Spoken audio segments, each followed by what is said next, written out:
Would you name your kid Mufasa? No, why? How much money would you need to get for you to be like, all right, Mufasa it is? I mean, here's the First thing. name. First of all, you know me. I'll do just about anything for bed. So, like, the only thing is, my boyfriend is very set on what the first name of our kid would be. So it would have to be second kid. I could not convince him first kid. What would be close to Mufasa? Mustang? Or you could do like Tony Braxton does with Denim and Diesel. What? You didn't know that? Those are her kids' names. Denim and Diesel. Why? I don't know. You gotta ask Tony Braxton. I feel like Diesel's a good name if you can pull it off. If you're like a porn star, or if you are a trucker, then Diesel's a fantastic name. When the spawn meets world, when the spawn meets world.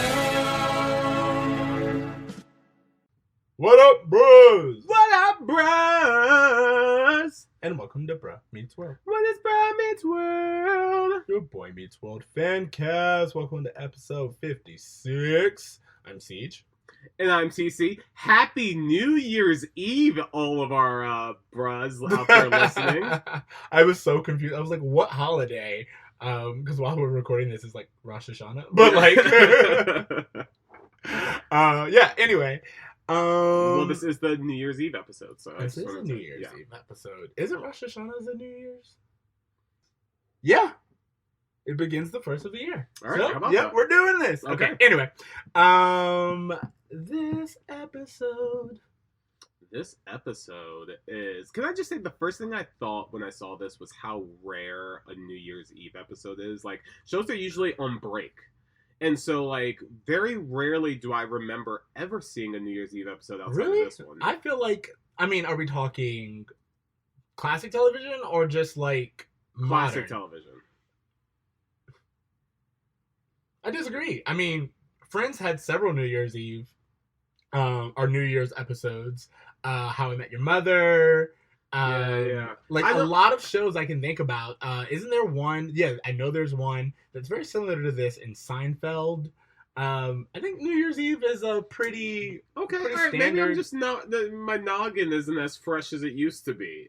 Because I really can't think of any off the top of my head. But as you mentioned, I'm sure there's something. It has all the things you need for television. It has elaborate party. Yep. It has the tradition of kissing. Yes. It has the beginning of a new chapter, whether it's closing one story or beginning a new one, or someone getting pregnant or a relationship being over. Like, New Year's Eve is like a perfect story pillar for people to put things around. And then also you always have a lot of episodes are about trying to get to the New Year's party. There's a whole arc of that in the Sex and the City movie. Now that I think about it. Right, well, you know what, guys? I apologize for just throwing out some false bullshit. Ceej, what did you think of this episode? I thought it was a filler. And I was like, oh, another one of these episodes where, honestly, you could take it out and it would mean absolutely nothing. Yeah, the point I was trying to make with, like, how I don't really remember a lot of New Year's episodes, maybe just because they're not very good, because this was not.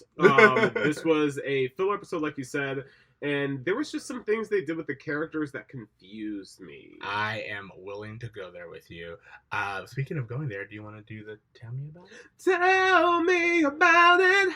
Season 3, Episode 10, Train of Fools. Train of Fools. I feel foolish watching this. Due to circumstances that they would prefer to forget, and also kind of never really explain. This is one of those episodes where they're just kind of like, oh, this thing happened off screen and now we can't do anything. Like, now we have to change our plan. What you're referring to is the discovery of a dead body. No, let's not gloss over it. They didn't discover a dead body. They thought they could have discovered a dead body. Are you talking about the hearse? Oh, no. Oh, so I was talking about the cab driver. Because remember, Corey was like, "Oh, he seems sketch." Yeah, no, But you're right. You're right. There was like the dead body wasn't dead. there was a dead body. There was a Stand By Me not moment dead that night. And I think that's the important part. But anyway, circumstances that they would prefer to forget. Eric, Corey, Sean, and Topanga celebrate New Year's Eve in a stranded subway car. Yeah. All right, so First thoughts. Do we want to talk the roll call, because There are quite a few in our roll call. Mhm. There is Angela Visser, I want to say, who plays Rebecca Alexa. She honestly was just like a pretty face in the 90s. She won Miss Universe 1989, and then she did a lot of consulting on that. She was on Baywatch a few times. She just basically usually would come in and be like hot guest star. Yeah, she kind of gave me like a Bobo Rebecca. What's oh my gosh, John Stamos' ex. Rebecca Romaine. Yeah. kind of like that vibe. So yeah, that was just her, because I was like looking, everyone, they kept saying Rebecca Alexa. I was like, this is the time of supermodels. So When they like, said the jeans girl, I thought back to Brooke Shields. exactly. Yeah. And then also, like, what's really funny is this is really terrible. Don't judge me, or judge me, I don't know. But like, I was like, you are not 90s supermodel material. Like, they were all about that heroin chic at this point in time, and you are not that. Yeah, and it's interesting because you're right. During this time, heroin chic and jeans models really don't match, because the cut. what brings that together is pancake ass. So I don't really understand how that sells, but it was an odd time in the 90s. Absolutely. And then there is Wesley Jonathan, who plays TJ, who's the black guy on the train, and my first thought was black guy. What I love is that he has a line. We're gonna get Okay, there, okay. but I just want to say, like, I don't know if you knew him, but immediately I remember he was on this show called City Boys. Do you remember that at all? No, It was in the 90s. I watched it. It was like a TV show about two teenagers in New York City. Okay. Or like something like, I think it's New York City. But yeah, it was City Boys. That was okay. Kind of like a hang time, kind of. Yeah, it was very much like they had maybe 4 sets that they would go to. Sure. And, all of those My things. brother and me, kind of. Yeah. But yeah, it was on for like 97 to 2000, I think. Okay. So it was on there for a while. A golden era on television. Yeah. And then he was also in What I Like About You with. Yes. That's the one. Okay. Yeah. That's where I recognize him from. All right. For those of you who don't know, What I Like About You was a WB or CW? WB first, then CW. All right. Yeah. TV show with Amanda Bynes.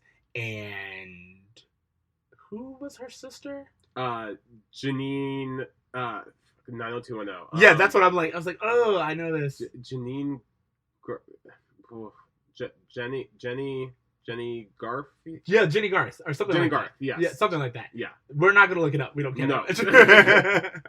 But yeah, he was on those shows, and then you also get. I was not gonna include this person in our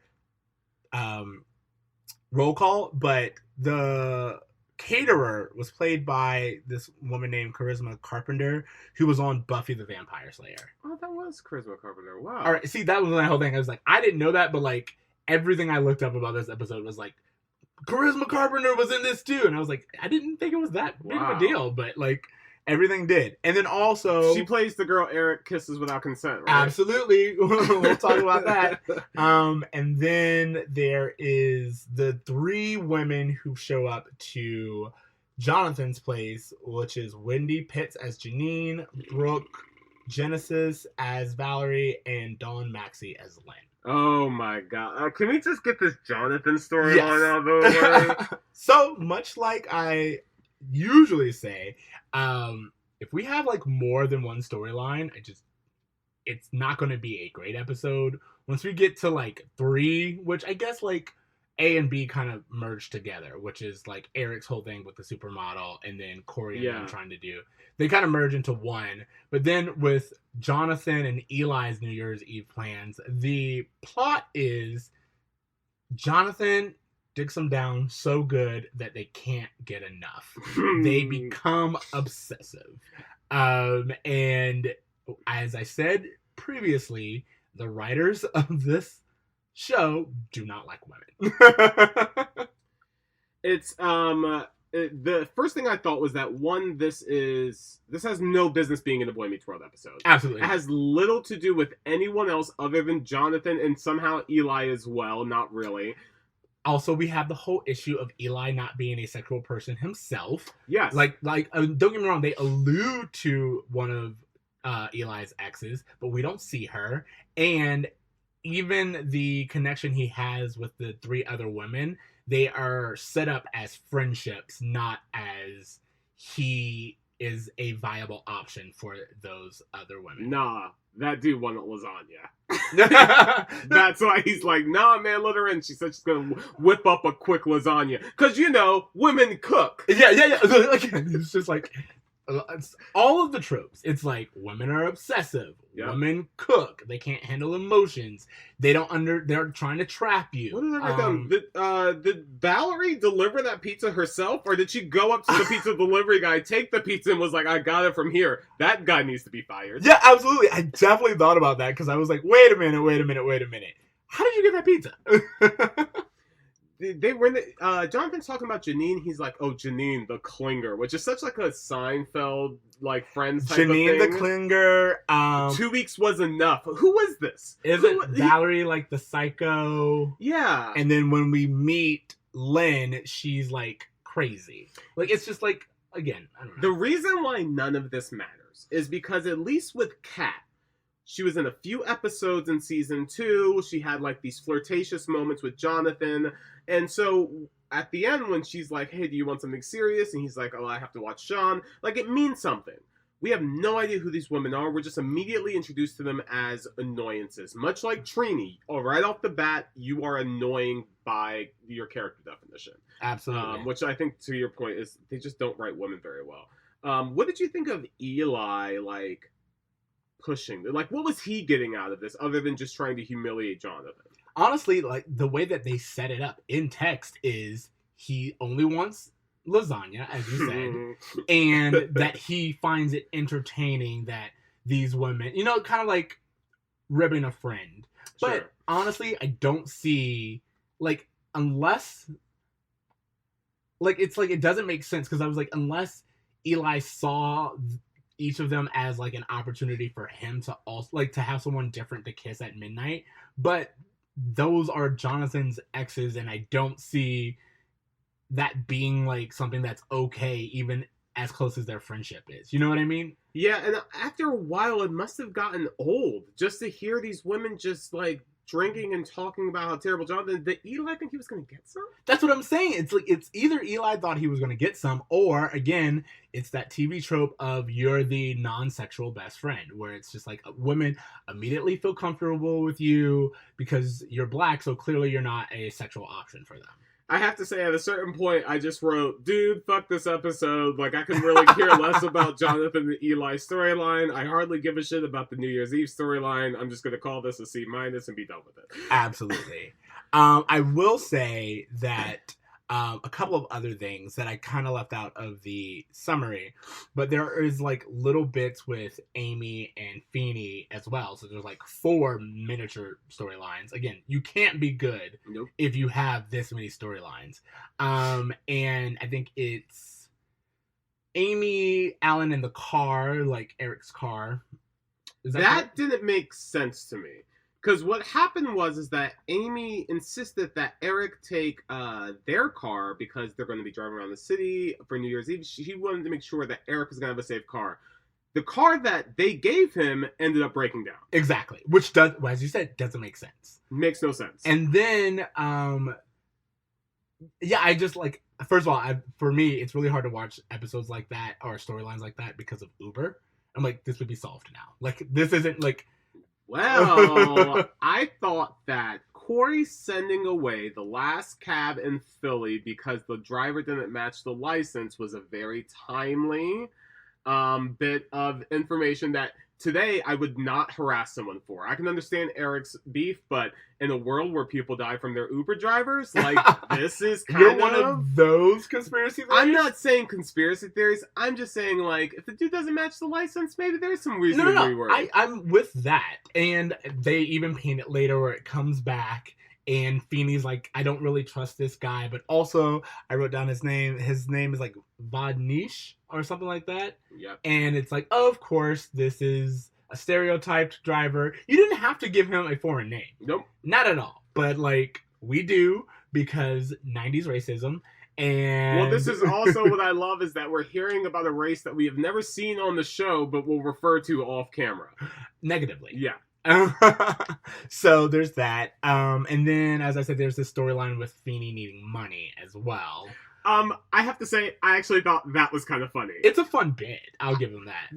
I have to say, in this, like, series of episodes, Sean's humor, there are times where, like, it's so dumb that it legit makes me laugh. And his interactions with Feeney here, I just thought they were so much fun to see Sean, like, berate Feeney. Oh, you really didn't think this through, did you, Mr. If you Feeney? had just thought of this ahead of time. Yeah, all that stuff. Yeah, that is funny. And then I will say, in the second half of the episode, the fact that Feeney does it again, it's like, it feels a little forced, but at the same time, just allowing Sean to be like, oh, again. You know, it's like, it's fun. There's one thing I want to talk about. Yes. Eric says that he met Rebecca Alexa. I'm glad you have that down. Because she is Jason's second cousin. Correct. One, where the fuck is Jason? Yep. Why couldn't we get some of Jason in here? Wouldn't it have made sense for Jason to show up with his cousin? This is the very first time we've heard of Jason all season. And nothing. Yep. And I just also thought it was just one of those things where it's like, the idea of making a tall supermodel Jason's cousin is hilarious. I didn't think of it that way, but now that you said it, it is funny, and I would have loved that. That is a bit of comedy that I think would have been amazing to have Jason show up with his cousin and everyone be like, oh, you're the outlier. Or, or like for them to constantly reference Jason also would have been really awesome. Just something. Just like this thing of like playing into, oh, Jason was short and he has a tall, beautiful cousin. I wrote, how old is this cousin? Yes. Because she does not look like she's anywhere near Eric's age. Eric is in high school. Yeah. And she agreed to go out with him and everyone seems to be okay with it. That's the thing. Why? Porque. Because there's nothing about Eric that charms this, that bothers to woo this woman at all. All he cares about is getting seen. This is what drove me fucking crazy about Eric. Because Eric all the time is like trying to like woo these beautiful women and he's constantly getting shut down. Here he has like the most beautiful girl in this universe of this episode.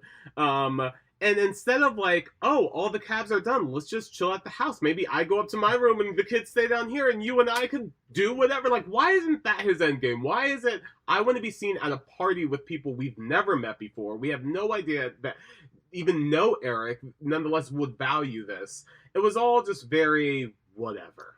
Also, I will say that it's outrageous, but Corey also does some things here. Yes. That I'm just like, really? Like, so we just don't, like, we don't respect women, apparently, unless they're Topanga. Because the fact that there are two things. One, I did think it was funny. And Sean is fun in this episode. Because there's the episode where Sean goes, can you read my thoughts? And she goes, yeah. I'm so sorry. And I thought that was hilarious. But later on, Corey says or does something where he's like, oh, you just see me as a piece of meat. And Corey's like, yeah. And it's just like, why would you, like, here's the thing. You know how to interact with another person. And he's like, I couldn't lie to her. She's so beautiful. It's like, so you thought that telling her that your brother only sees her as a piece of meat was the right thing to do? Yeah. Like, you thought she needed to hear that tonight? while she's a stranger in a new place with knowing no one, you thought that was what was necessary? Yeah, walk in her pumps, Corey. Like, figure out what she's going through tonight. One quick thing I want to say about just the kids being introduced to Rebecca and being rude to her. Sean makes a really inappropriate boner joke when he tells Rebecca Alexa, he says, I'm a big, big, big, big fan. I'm huge. What is the humor in the show? This is another one of the episodes where I'm like, we are dealing with 13-year-old boy humor. Yep. It's written by men who I assume at the time had the sexual history of a 13-year-old boy. Or maybe a 16-year-old boy, because it just, a lot of these jokes are very, very off color, and you're like, who's this for? Just a few little things I wanted to just bring up real fast. New Year's Eve, everyone has plans. Where is Morgan? Eric tells Corey, make it stop, when referring to Topanga. Yeah, again, this episode is not, like, we're kind of getting all over the place, but I'd like it because this episode is all over the place. Like, everywhere. The way that they treat women, I think, is, I'm going to call it now, it is my bruh moment. It's just, there are just so many things. Like, Amy is like, oh my God, I'm so happy to see my two boys spending the evening with each other. Or they grow up so fast. And everyone in the family kind of makes fun of her. They're like, oh, she's not going to cry or anything like that. It's like, she loves her kids. Yeah. And they're just mocking her for it. Topanga talks and Eric gets upset. Rebecca Alexa is literally just nothing but a piece of meat and treated as such. Even when she gives like advice, everyone else except like, I guess Topanga and other, like Sean even at certain points is like into their defense, just kind of is just like dismisses her as just a pretty girl. And then of course the three women who are nothing but trouble, slaves and to annoying. Jonathan's dick. Exactly. I have to say, usually they do Topanga like is this like overly perfect person. I actually found her to be quite annoying in this episode too, and I think that was intentional. Can you explain why? Because I didn't. I saw, maybe if there's like a specific point, but I saw think Topanga we as... were supposed to see her optimism as an annoyance to Eric, as like she's just trying to make the best of this night, and all he wants to do is concentrate on everything that's going wrong with it. I'm not saying Topanga is in the bad, and I think they write her to be someone who is like overly optimistic to the point of being annoying. Well, see, and maybe that's the problem. The problem is I'm that person usually, so I didn't see it as anything wrong, and I actually got upset because she is trying to make the most of it. She's like, we can just stay here and have a party, and they're like, no, we have to go. Okay, we go. We're on the subway. The subway breaks down. Okay, you know what? This isn't the worst thing. We still have each other. She is trying to keep the spirit of New Year's together. You know what's really funny about that too? When Topanga does it, it's written as something that's annoying Eric. He's telling Corey, hey, make it stop, whatever. But when Sean does it, everyone's like, maybe we should make the best of this. Well, I think the difference is Sean actually just goes and does it. Yeah. And I wrote that down in my notes. I was like, Sean is having a great time on the subway. He's made friends. He's gotten food. He's gaslighting women into thinking the Pope is his uncle. Which is so stupid, but whatever. Sean is literally along for the ride. Yeah. That is Sean's purpose for this episode. And I think that's endearing for him. Yeah. I think that Sean is the one who is able to kind of, I don't know, do what Topanga was trying to do the whole episode. So that's what I found kind of frustrating. I want to talk to you a little bit about TJ.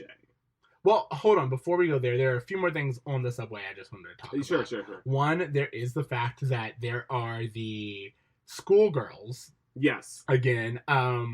More... Wait, what is it? It was like...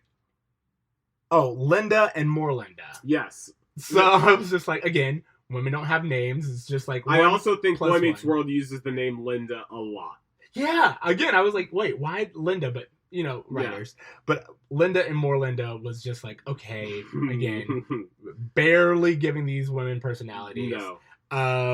And then, the advertisement on the subway with Feeney. And I was like, are you telling me that in this universe, Feeney paid to have advertisement put on a subway? When I saw that, I thought that was probably more of just like the county paid for something with Okay. I don't know. The reason why I like that is only because it reminds me of the end of the pilot of Girl Meets World, where they see the thing and it just kind of it touched my heart a little bit. Yeah. Okay. I just thought it was weird. I was like, so we're saying Feeney, the guy who can't afford his cab fare, doesn't have cash for all the things he needs to get in and out of his vacation. I can't imagine he's paying for to that, do this. no. But even if he didn't, who does that apply to? Yeah. Is John Adams the only high school that's on that entire route? This is, yeah, that's ridiculous. I just quickly, one thing about Feeney, we find out in the epilogue that his middle name is Hamilton. Yeah. George Hamilton Feeney. Yeah. All right, that's a handsome name. So TJ. TJ has a moment in this episode where he's thanking them for turning it into a party. They act like they have no idea what the hell he's talking about.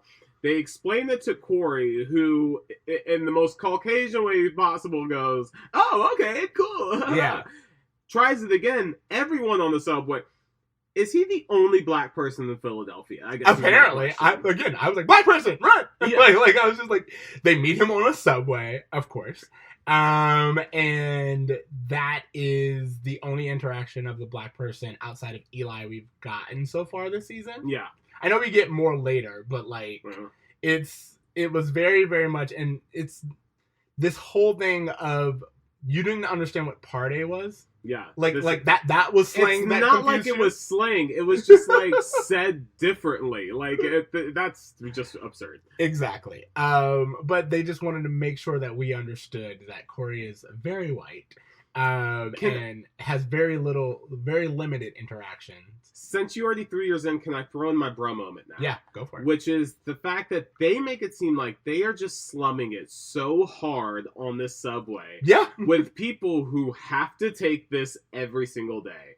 And I just thought that was just very revealing. Clearly, it's not like where you ideally want to spend New Year's Eve, but just like the subway just being just this, like, it's the people on the subway that are like erratic and like, you know, all these weird things, but it's just a way that everyday people have to travel. A few notes on that, because I agree, but one, in the 90s, I do believe like the New York subway system at the time was like very dangerous and very dirty, and like this thing that a lot of people didn't like to take, or if they didn't have to.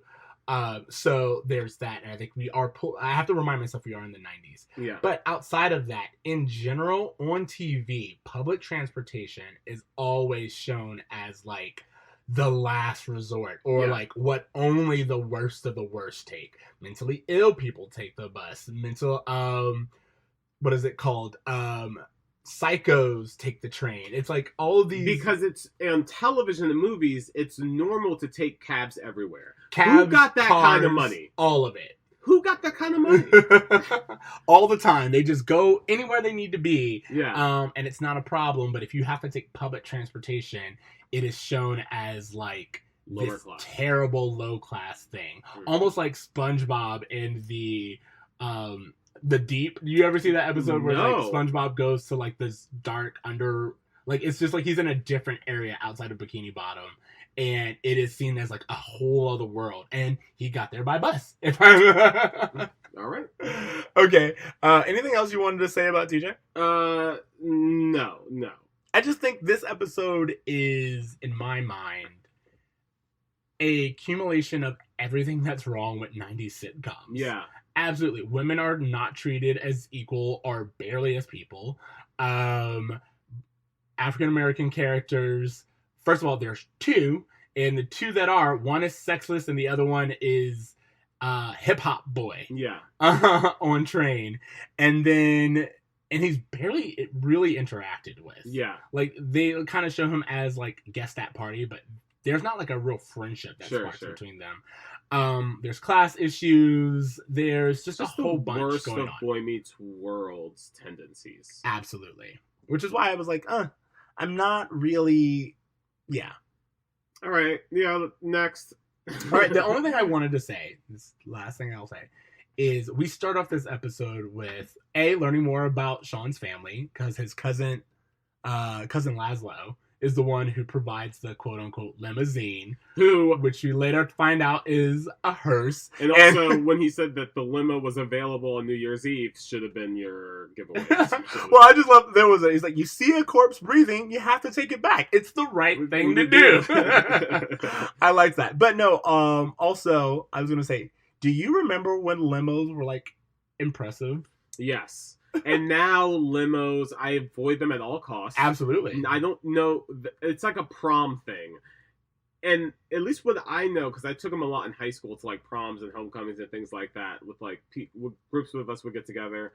I just remember really not giving a shit about them. Like, once I was in it, I was just like, this isn't fun at all. This is just a car with more legroom. So it's actually really funny because for me, I've only really been in limos now as part of like a wedding party. Yeah. Like usually, especially in Florida, Sure. Like there will be a limo for all the people who are in the wedding party.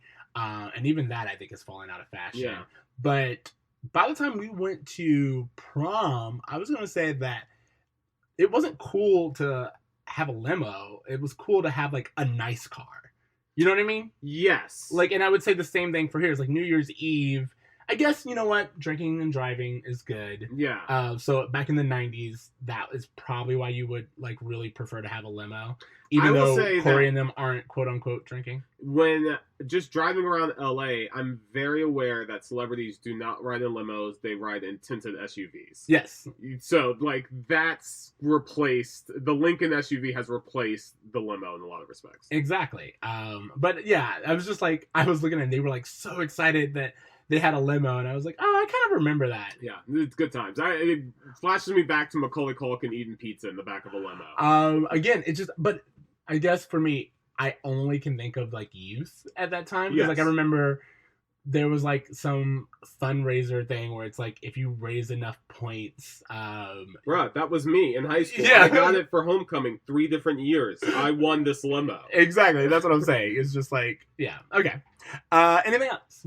Boo! Wendy Tester Burger. Boo! Okay, well, let's. Is there a Feeny taught me or anything? What is the lesson of this episode? Get cash on you, fam. No, I think the lesson is like make the best out of a shitty situation. Yeah, I mean, because you have the whole arc of Corey and Sean. Yeah.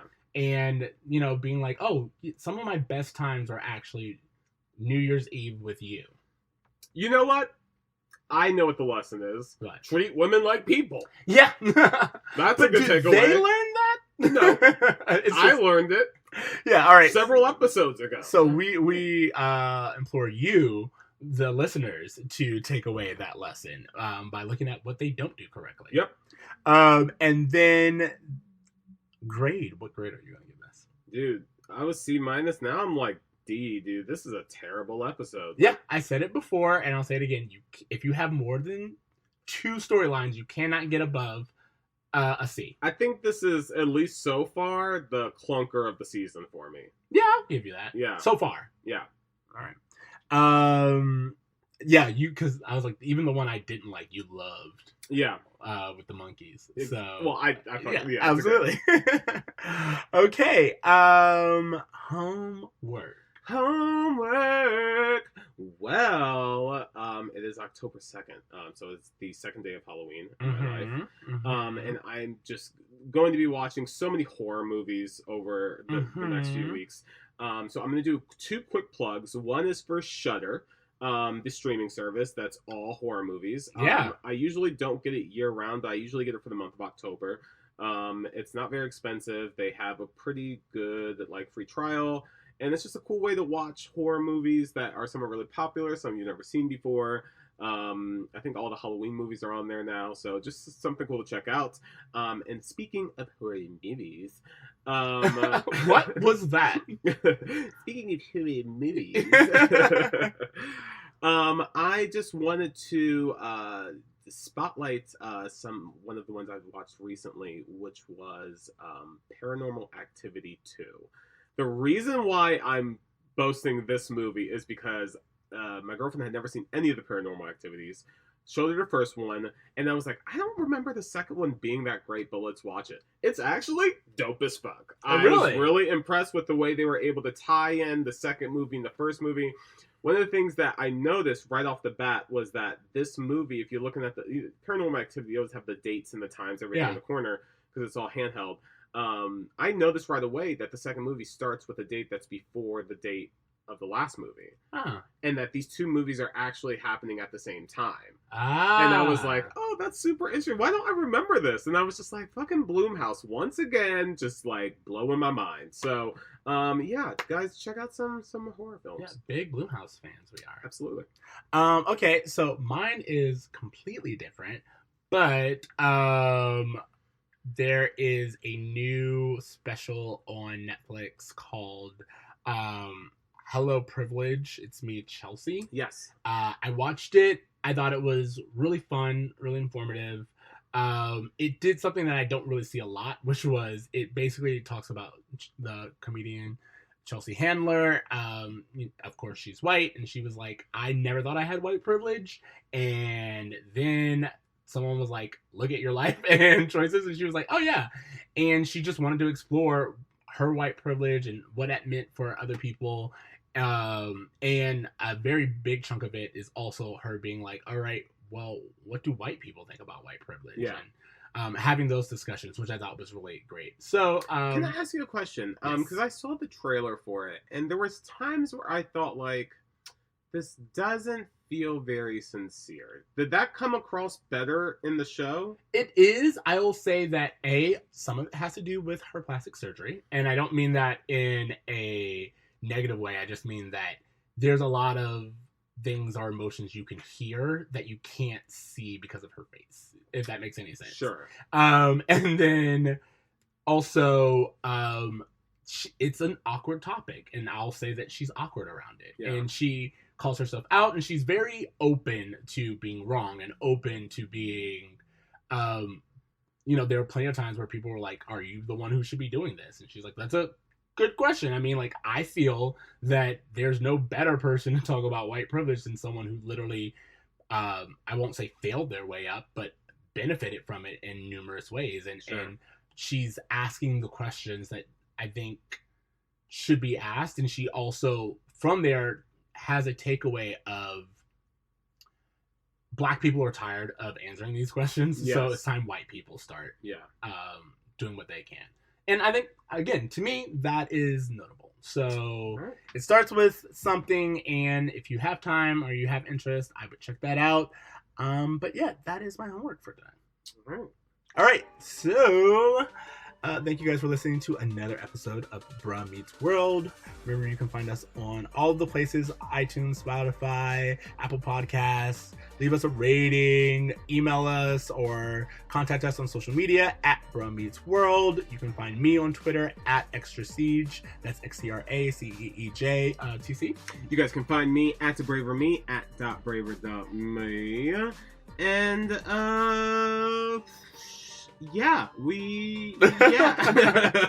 This was a gimme episode, so we're gonna give you the hint. Yeah, guys, really, real talk. If you listen to this podcast and you're not watching along, especially now that Boy Meets World is much harder to watch during this interim between Hulu and Disney Plus, really skip this episode, guys. Like, it's a big stinker.